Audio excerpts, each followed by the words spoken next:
Les sources d'information et la dignité humaine en temps de violence ou de guerre. Telle est la leçon du jour. Est-il normal, selon toi, de frapper ou d'insulter une personne? Effectivement, il n'est pas bon de frapper ou d'insulter une personne parce qu'un homme ou une personne a besoin de considération et de respect.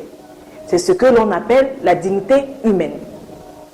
Quelles sont les sources d'information dont tu disposes?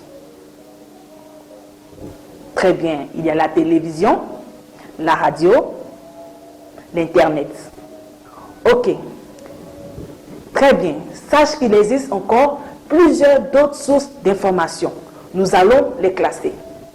D'abord, on a les sources audio, qui sont la télévision, la radio, l'Internet.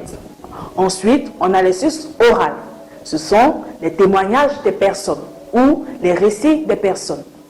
On a également les sources muettes, qui sont les images ou les affiches. Enfin, on a les sources écrites, qui sont les journaux ou les livres. Très bien. À présent, as-tu déjà vu une scène de guerre? Que se passe-t-il lors de ces guerres? Oui, tu as raison.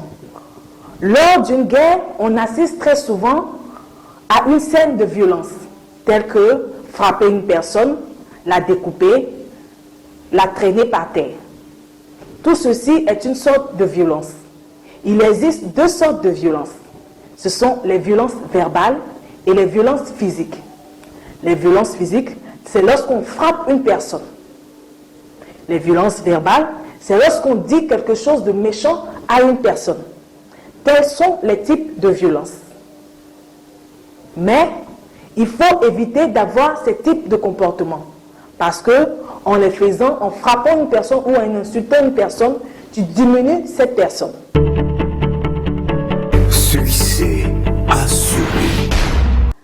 Alors, je vais te donner quelques éléments pour préserver la dignité humaine. Que faut-il faire? D'abord, il faut respecter les droits de l'homme. Un homme a droit à la parole. Un homme a le droit de s'exprimer. Un homme a le droit de voter. Un homme a le droit de dire ce qu'il pense. Il ne faut pas empêcher quelqu'un de dire ce qu'il veut dire. Il faut avoir des comportements responsables vis-à-vis de ton prochain. Par exemple, lorsqu'il y a une situation, lorsqu'il y a une information qu'on te donne, il ne faut pas aller te jeter sur ton voisin. Commence par lui demander si les faits sont vrais. Ensuite, écoute-le attentivement. Enfin, réglez votre problème à l'amiable. Je veux que tu retiennes une chose. Toutes les informations qu'on te donne ne sont pas vraies. Lorsque tu reçois une information, prends le temps de l'analyser. Prends le temps de voir si les faits sont vrais avant de tirer tes conclusions. Très bien, je te remercie d'avoir participé à ce cours. Mais ce que je veux que tu retiennes, c'est que le droit de l'homme est très important. Il faut respecter ton prochain et il ne faut pas avoir des actes de violence. Je te laisse tout en espérant que tu as retenu quelque chose de la dignité humaine. Merci et à bientôt.